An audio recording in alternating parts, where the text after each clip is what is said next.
Good evening, everyone. Welcome to the platform of Orthopedic Research and Education Foundation India.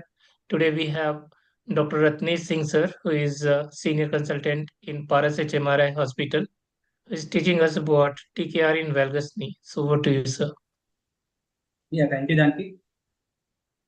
Today, I will discuss about the different steps of doing the total knee replacement in valgus knee. Valgus knee is quite different from the varus knee, what we do normally. The most common deformity for which we do the TKR nowadays is varus, along with the fixed flexion deformity. Valgus is a different ball game, especially when it is a severe valgus. So if you talk about the TKR in valgus knee, the incidence is about 10%. It is actually the Western data. I think in India, the incidence is less than 10%. More common in females, especially in rheumatoid arthritis, renal osteodystrophy, where you may find a windswept deformity, where one side is varus, another side is valgus. You can find it in the untreated rickets, neglected rickets, and other form of inflammatory arthritis also presents with valgus knee. So it has been classified by Ranawat et al. Into three types: grade 1, grade 2, grade 3. Grade 1, where the deformity is less than 10 degree and it is fully correctable. Once you apply the varus forces, the deformity will correct. Here the medial collateral ligament is functional and also it's intact. So he also defined the type of implants what you can use. So you can use in grade 1, you can even use the posterior stabilizing without any problem. Grade 2 is slightly severe grade, where if you apply the varus force, the correction may not be full. There may be some correction, may not be the full. The grade of deformity is substantial. Medial collateral ligament here is usually elongated but still functional. So function of medial collateral ligament is very important. That should be functional even if it is elongated. The angle of deformity is 10 to 20 degree. Here you can use, if the MCL is fully functional, you can use the PS, or if you find at some stage of the surgery that MCL is not fully functional, you can use the semi-constrained kind of knee, like the CCK type, constrained condylar knee type the implant. In type 3 is more severe. The deformity is more in the bone. It is very severe. You cannot correct it. This kind of deformity is usually present with a fixed flexion deformity. Medial collateral ligament is severely impaired. Deformity is usually more than 20 degree. And if it is severely impaired and it is not functional, so it is better to go with the hinge knee or constrained condylar kind of knee. Grade 1, grade 2 can be done easily, like we do our varus knee. We can go with the medial parapatellar approach with little or no release from the medial side. But grade 3, this is the actual problematic kind of situation where the high rate of complications, even after the surgery, even during the surgery. In inflammatory arthritis, these condition can lead to intra fractures, periprosthetic fractures also. So severe valgus knee need to be operated very carefully. First and foremost important thing is the clinical examination, where you will find the magnitude of deformity, if it is correctable or not. If it is correctable, suppose even if the deformity is 30 degree, but it is correctable, then your plan would be to go by medial parapatellar approach. And if medial side is doing well, you can go with the normal usual knee implants like PS or CRD. Skin condition, as we always check whether there is any previous scars or any ulceration or any kind of skin disease, much vascularization. Apart from that, in inflammatory arthritis usually which present with the valgus knee, you may find the skin very thin. The thin could be as thin as like a paper. So it will always hit your mind that whether this will heal or not after the surgery. There might be some scar present, so you have to plan your incision according to it. Fixed flexion deformity is usually present. Unlike the varus knee, this deformity is mainly due to the contracted structure of the posterolateral structures of the knee. With severe valgus and severe FFD, there is high incidence of peroneal nerve injury. So you should always keep in your mind that in this situation you may go for the prophylactic peroneal nerve release. Range of motion, as we always check whether the knee can be flexed because TKR is done in the flex position. Quadricep strength is very important. If it is very weak, you can even advise the physiotherapy before the surgery. Platelet tracking is usually a problem after the surgery. And neurovascular status, as we check always. So coming to the challenges in valgus knee, how it is different from normal valgus knee. Challenges in valgus knee, usually the structure which is tight is lateral and posterolateral structures. There is bony defect, lateral condyle, more common in femur, less commonly in tibia. Rotation of femoral component is a problem because you cannot take the posterior referencing as the lateral femoral condyle is usually hypoplastic. MCL attenuation is a problem and you have to judge it preoperatively because you have to plan the implants according to it. Instability is a problem and peroneal nerve palsy incidence is more than in varus knee. So what are the structures which are tight? The tight lateral structures are iliotibial band, posterolateral capsule, lateral collateral ligament, popliteal tendon, lateral gastrocnemius, and lateral hamstrings. Means all the important structure which are attached to the lateral side of the knee, they all are shortened and tight. We have to release everything to get a good, uh, good flexion and extension gap, good balance flexion and extension gap. Now, you may ask what are the structure which is tight in extension. So the structures which is attached distant to the joint are usually tight in the extension, like iliotibial band, posterolateral capsule, biceps, and gastrocnemius. But the structure which is close to the joint, they are tight both in flexion and extension. Like lateral collateral ligament and popliteal muscle are tight both in flexion and extension. Knee is usually balanced first in the extension, then the flexion space is created to get a good symmetrical quadrangular space. Hypoplastic lateral femoral condyle, as you can see in this picture, the size of lateral femoral condyle is less. So if you take the posterior referencing, exact 3 degree of external rotation cannot be achieved. So you have to take the reference from other rather than the posterior epicondylar line, posterior condylar line. Just because it's a hypoplastic lateral femoral condyle in most of the cases of valgus knee. Lax MCL, as I say, it's a big problem. So if your medial ligament is stretching is not attenuated, you may need to address medial side as well. So what can you do? If it is functional and it is lax, then you can do the advancement of MCL or you do the division and imbrication.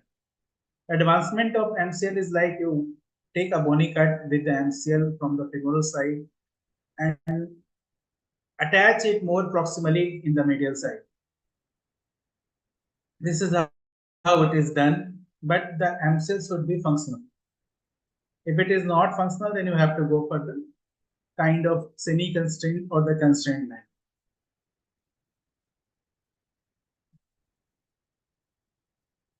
Now coming to the prophylactic peroneal nerve release. Prophylactic peroneal nerve release is especially important when the deformity is tight, valgus is more than 25 degree and it is not correctable, and fixed flexion deformity is more than 10 degree. As there is incidence of peroneal nerve injury is around 4% in valgus knee. But if you compare this with this kind of tight valgus knee, then the incidence is as high as 12%. So the release is done near fibular head. Vertical intermuscular septum between peroneus longus and extensor digitalum longus muscle act as a compression point. So it is cut and it is released. And now you can release the nerve proximally under the skin or in direct vision also. So once you free the nerve, there is less chances of injury. Coming to the surgical approach, most of the valgus knee which are correctable or partially corrected can be done with the medial parapatellar approach, our usual approach with which we all are familiar. But one thing you have to keep in mind that medial release should be minimal or no medial release. Once you release from the medial side, it would be very tough to balance the knee lateral.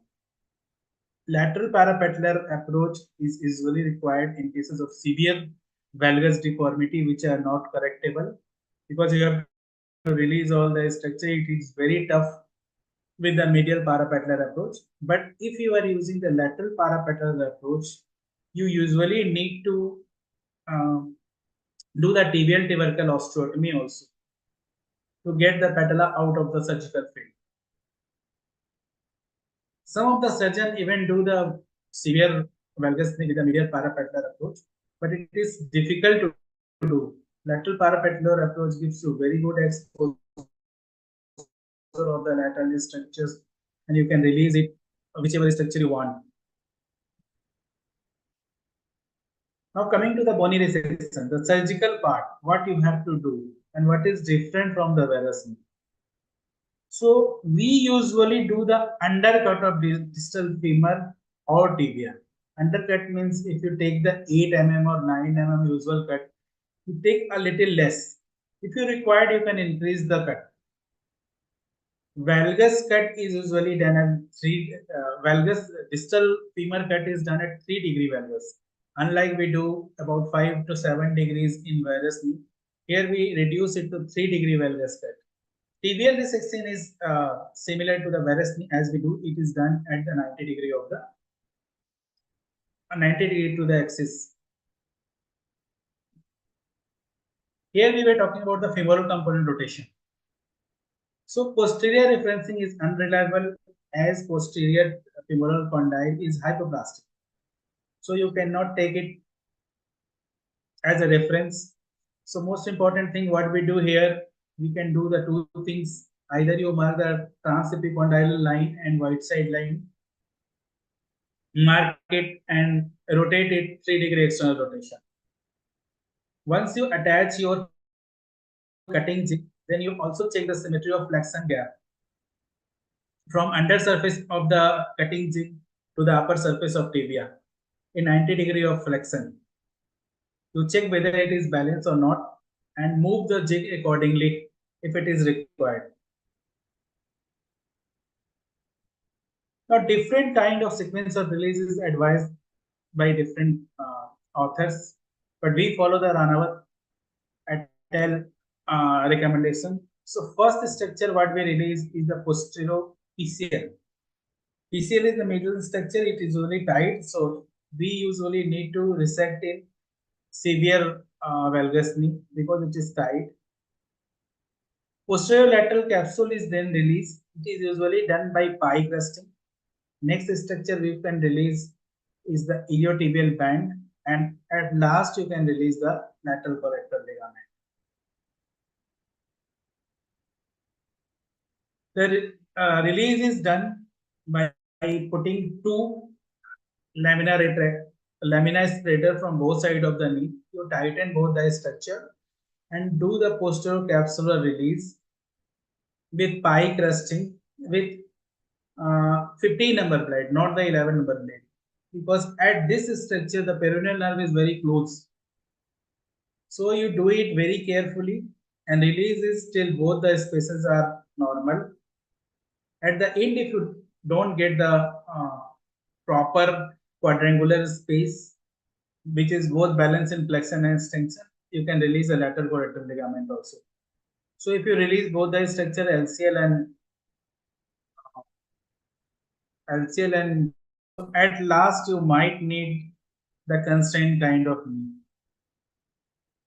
So coming to the cases, like this is the 62-year female, deformity is 25 degree and FFD is 10 degree. The deformity was very tight, so this is the case which is at high risk for peroneal nerve injury. So the TKR was done, and if you can see on the lateral side, there is staples which show the incision for the release of peroneal nerve. So in this case, we did the prophylactic peroneal nerve release. Coming to phase 2, it's a 73-year-old female. Valgus was more than 20 degree. It was partially correctable. Bone loss was from tibial side and fixed flexion deformity about 10 degree. If you can see, there is a defect in the lateral tibial condyle. Femoral condyle looks near normal. TKR was done from medial parapatellar approach. Actually, this is slightly rotated image, so you might think that this is lateral parapatellar, but it was medial parapatellar, and surgery was done very easily.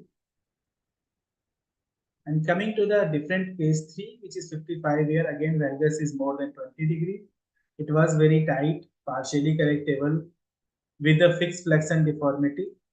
One side was done, another side was planned.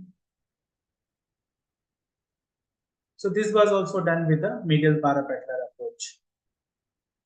So coming to the valgus specific complications, most important is the peroneal nerve palsy, need caution while stretching and also during the pike resting. You may consider nerve release in specific situation. Patellar instability is a problem. Patellar tracking you have to check before putting on your implants. If you use the medial parapatellar and if you release from the lateral side of the patellar, then there is high chances of avascular necrosis.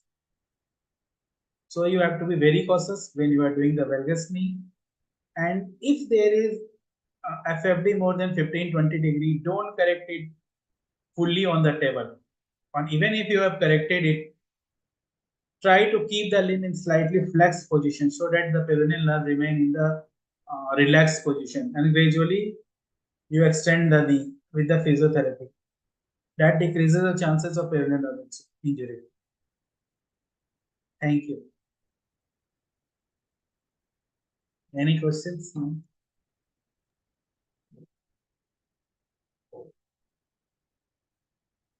Thank you very much, sir. So, while we are waiting for question, you just please explain for the DNB, sir, the term semi-constrained and constrained, because If we talk about the semi-constrained knee, semi-constrained is a kind of implant. If you see, there is a post in between, and that restrains the valgus and varus stress. That can only prevent varus and valgus instability if the ligaments are not balanced or ligaments are not sufficient. But like it is unstable in both varus valgus and flexion extension, or what you call it the global instability, then in those situations you have to use the fully constrained like rotating hinge kind of implant. and so you told about posterior referencing. So for the valgus knee, we should take anterior referencing, sir. We can take the anterior referencing, or you can mark the transepicondylar line and right side line, and from that you take the reference as 3 degree. And once you, even after that, doing that, once you are applying your cutting jig, 4-in-1 or 5-in-1 cutting jig, you can check the flexion gap in between the under surface of the jig and upper surface of the cut area. Once you apply the jig, you just put your check your flexion space by putting the spacer in between the two and check for the symmetry, because both extension and flexion gap should be equal and symmetrical and kind of quadrangular.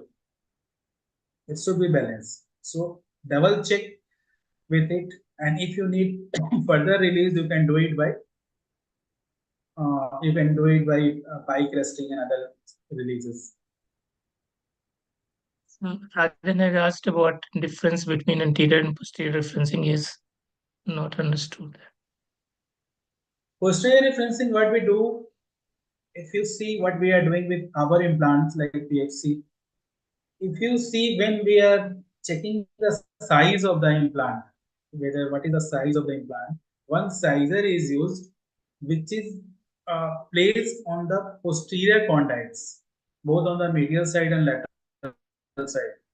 From there, we take the size, and from there we use the 3-degree angle. If you can remember, it sits on the posterior condyle, both medial and lateral. And then we check the 3-degree angle and put our pins. But in case of valgus deformity, lateral side is hypoplastic. So if you apply that referencing guide, you might end up in more external rotation of your uh, uh, component. Anterior referencing is done from anterior cortex. We take a cut and then apply the zig. Those are different zig, and you have to take it by flexion gap. You have to check by the flexion gap and place is accordingly. There is more of the kind of the eyeballing involved in this type of anterior referencing. So first have to cut the anterior one, and then from anterior surface you have to take the reference. Those are different cutting jigs rather than what we use in our practice. Sir, just in the last few minutes, you have told about the chance of AVN, probably during the lateral approach, if you that anterolateral one. That I have not understood. Chances of avian of Patla is there when Patla gets its supply both from the medial side and lateral side. So it suppose 2 arteries from medial and 2 from lateral side. Main supply. So when we take the medial parapatellar approach, we cut the 2. And in cases of valgus, usually we have to release from the lateral retinaculum also. So while we doing the lateral reticular release, if we cut rest 2 arteries, then there is chances of avian. If you cut AVN all of the 4 patella. arteries, yeah, patella, they can lead to the avian of the patella, and that will lead to later on the fracture of the patella. So if you go by the lateral in severe cases where you anticipate that patellar tracking will be a problem, then go for the lateral parapatellar approach. You don't need to release it. You just have to close the gap. We are not touching the medial side, so medial blood supply of the patella will be intact. Sir, just one last question, sir.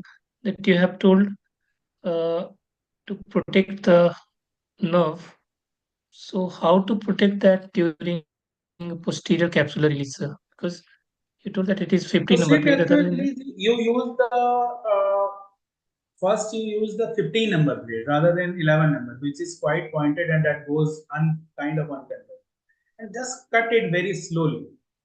Because it is very close to the posterior capsule. 11 number blade has high chances of injuring it because once the nerve is also at tension when you are putting on your lamina spreader. So 11 number blade you can safely cut it from inside. Slowly you can cut it. If you are using the needle, 16 gauge needle, or if you are using the 11 number blade, this will go this will cross the posterior capsule. But if you are using the 15 number blade, it usually don't cross the posterior capsule, so you cut it very carefully. More superficially, sir, not the complete Yeah, one, most of partial. it you just cut the capsule. It will not pierce the capsule. It will cut it from joint side. Okay, thank you very much, sir. If any other question anyone have, please ask. Otherwise, we can call a day. I think it's yeah. So thank you very much, sir. It was great to hear from you again, and I think we'll have some other talks on replacement, which will be planned in future. Thank you very much, sir. Thank you, Janki. Thanks. Goodbye. Bye, sir.